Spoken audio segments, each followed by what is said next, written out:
Thank you again for having me this morning. It's a joy to be back. This is a reading from the Gospel of Mark, chapter 7, verses 24 through 30. From there, Jesus set out and went away to the region of Tyre. He entered a house and did not want anyone to know he was there. Yet he could not escape notice, but a woman whose little daughter had an unclean spirit immediately heard about him, and she came and bowed down at his feet. Now the woman was a Gentile, a Syrophoenician woman.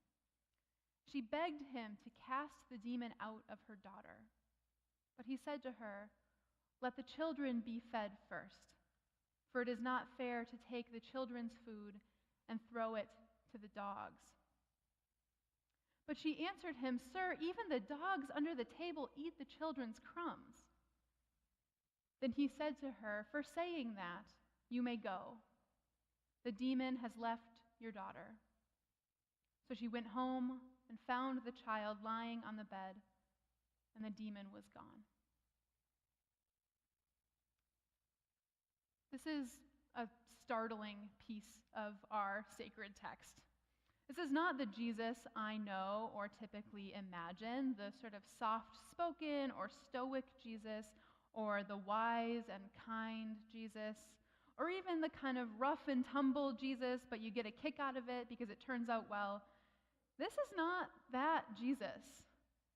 Did he just call this woman a dog? This is mean Jesus. This is even ignorant Jesus. But we don't hear his voice.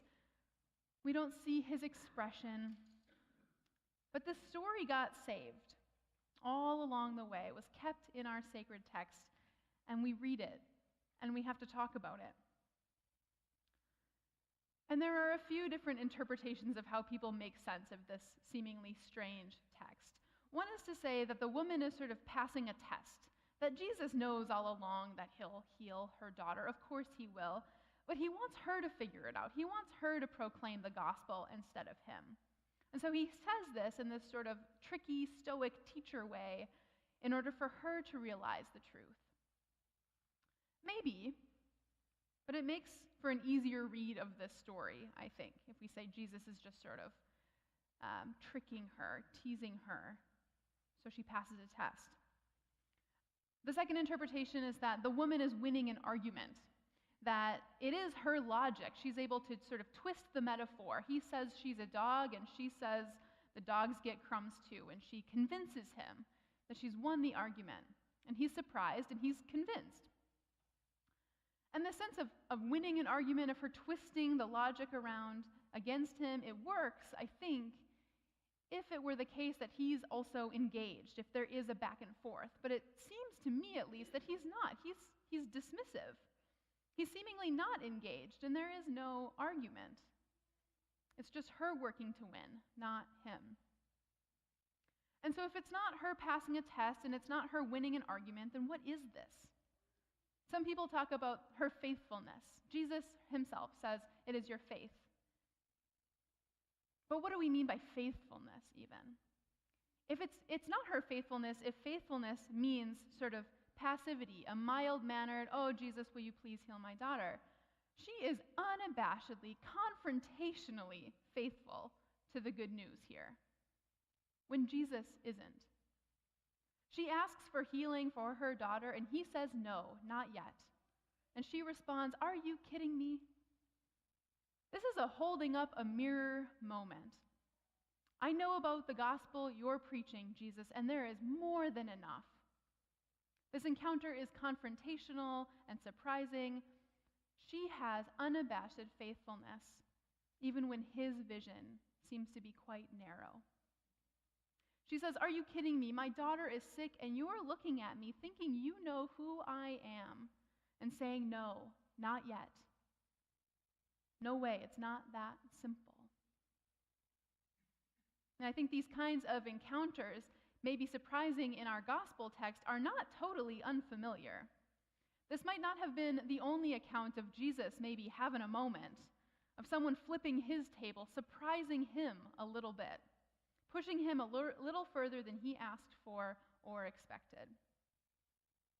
And my concept of Jesus as Christ, Jesus as Son of God, God incarnate, leaves room for this possibility. Leaves room for the possibility that Jesus as Christ is still Jesus as human. Jesus as needing a community of people to show him who the gospel is for. And yeah, no doubt this scripture is a little off-putting, a little uncomfortable even, because it forces us to consider this Jesus as a real possibility. But it's not far off from how communities actually function sometimes. How we sometimes, for better or worse, and then better, encounter one another by first not actually accounting for one another at all. Communities, maybe even church communities, have their moments. We have our moments, especially when we're trying to figure out who we are, where it's not clear who's teaching whom, who's making the decisions, who's actually in the room, which people, which kinds of people make church church. Sometimes we totally miss who's making community the community, or we're the ones who feel overlooked or unknown. I worked at a summer camp a few summers ago during college in northern Wisconsin called Crosswoods Adventure Camp.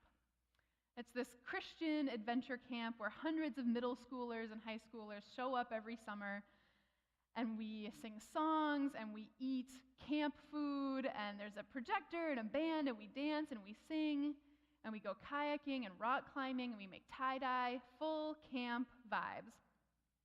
There was a staff of about 12 of us for these hundreds of middle schoolers, and it was a young staff. We were all between 18 and 24 years old. And that summer, the summer I'm thinking of, there were 4 of us on staff who identified as either gay or lesbians, 1 man and 3 women. And that was totally normal. That was camp. But that identity was really important to us because we were the ones leading camp. We led the adventures. We led worship from up front. We were the ones writing the skits, telling our faith stories. We were rock climbing, kayaking. We were making the tie-dye.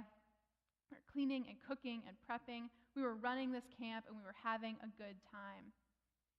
And the rest of the staff knew that we were gay. Everyone knew. That was just camp. Except for one person. And that was our chaplain. That was Stephen. And Stephen was this stoic, sort of mid-40s guy who was born in Scotland, had a heavy Scottish accent. He was an Episcopalian priest. He worked at a hospital as a chaplain. He was always wearing his black clergy shirt with the white collar, sort of signal that he was really important, really had it together, very calm, stoic man. And before he was a hospital chaplain, he served churches. He was in the Scottish military for a while. And now, on Friday afternoons, he drove into the middle of the woods to visit this crew of rowdy young pup camp staff members. And when he visited on Friday afternoons, he'd meet with the staff in pairs. And it just so happened that each of the pairs were the queer people on staff. So Bonnie and Wes met together, and Cassidy and I met together. We were also good friends, so it sort of made sense that we were paired that way. And one day, the 4 of us were sort of thinking to ourselves, it's kind of weird that Stephen doesn't know that we're gay. Like, he's the only one who doesn't know. He'd be fine with it. And in all our eagerness and energy, we decided to come out to Stephen, all on the same day. And the day approached, and we had this lightness and flippancy to it. Well, it'll be fine. Everyone else who works here knows. We might as well tell him. And as the day approached and the afternoon approached, it'll be fine. It'll be fine. We're saying it the way you say it'll be fine. When you're not sure, it'll be fine.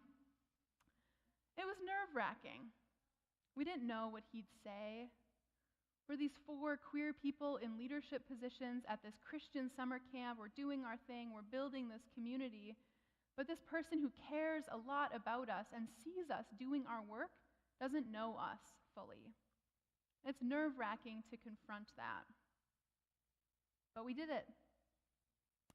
And Bonnie and Wes went first.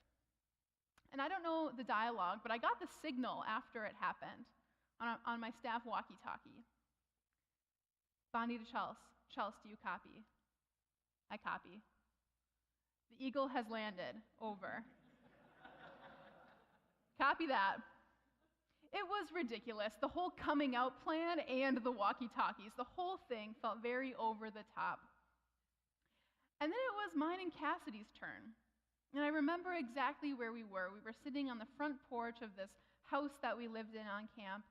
Cassidy was sitting on my right, holding her ukulele. She sort of always carried this ukulele around, playing very sad lesbian love songs that apparently Stephen never listened to very closely, or he would have known all along. And we're looking out onto the lake in this sort of overcast day. After hemming and hawing for a while, I say to Stephen, we know you already had a conversation earlier today, and now we have something to say. Cassidy says, I'm a lesbian. And I'm also a lesbian. We decided we'd all tell you today, so here it is. The 4 of us on staff are gay, and now you know. And he was quiet. And I realized he didn't know what to say. And I realized maybe he doesn't believe us. Like maybe this is too over the top that we're doing this, and I don't blame him. And I start to wonder if it was a really bad idea to do this. And then finally he says, I told this to the other 2, and now I'll tell you. I don't really know what to say. I've never met any gay people before. So he's confused, and I'm confused. He's never met gay people? And we just sort of said it wasn't a big deal. We just wanted him to know. But what I wanted to say is, Stephen, you've worked in hospitals and churches and the military, and you're just a person in the world. Of course you have met gay people. You just don't know that you've met gay people. And this 40-something-year-old man has gone his entire life thinking he's never known anyone who's gay. But he does, of course he does. And he's just met 4 more of us. He's just met 4 people he's known for a long time. But here we are, sort of anew in his eyes. Not only showing him something about ourselves that he hadn't known before, but showing him something about himself, his own assumptions, about who is or is not gay or a lesbian or any other identity, about what kind of people run the show at a Christian summer camp, about a group of rowdy young adults he visits every week who, in our playfulness and our naivete, decided that this surprise coming out marathon was the ideal way to tell him this. And in some ways, we weren't wrong. We got the message across. But this isn't about Stephen or us passing a test or winning an argument.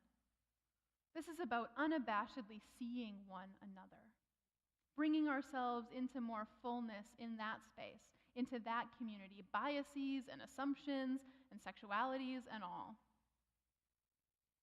The Syrophoenician woman showed Jesus something about herself, that she already belonged in the gospel story. And in the process, she showed him something about himself. She said, look at me, I'm part of the story too. And like those dogs you're talking about, they've been at the table this whole time. And I've been part of the story the whole time.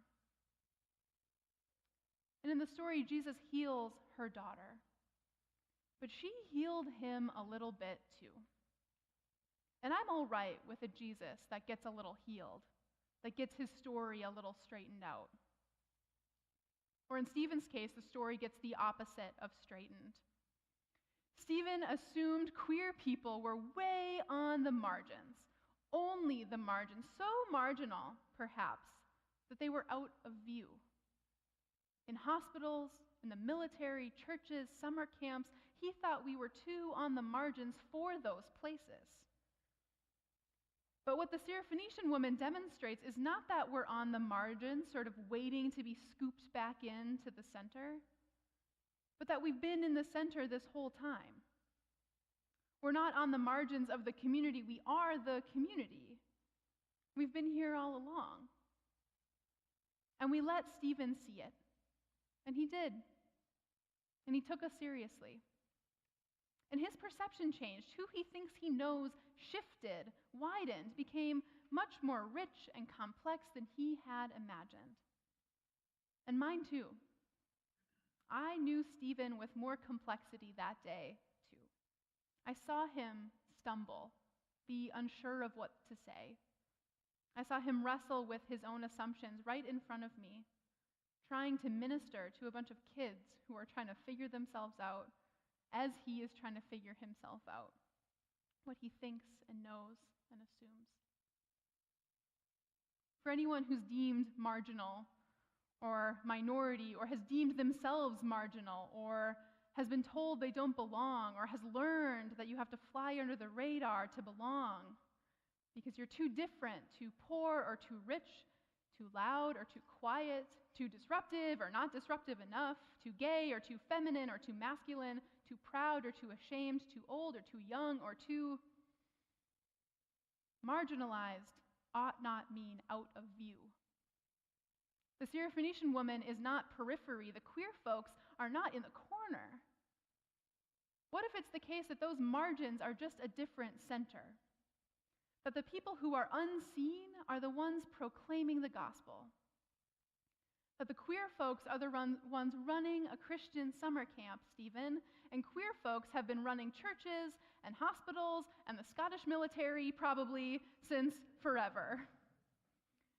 That the woman you called a dog, Jesus, is about to flip your table, get all in your biases, tell you about who's included in the good news.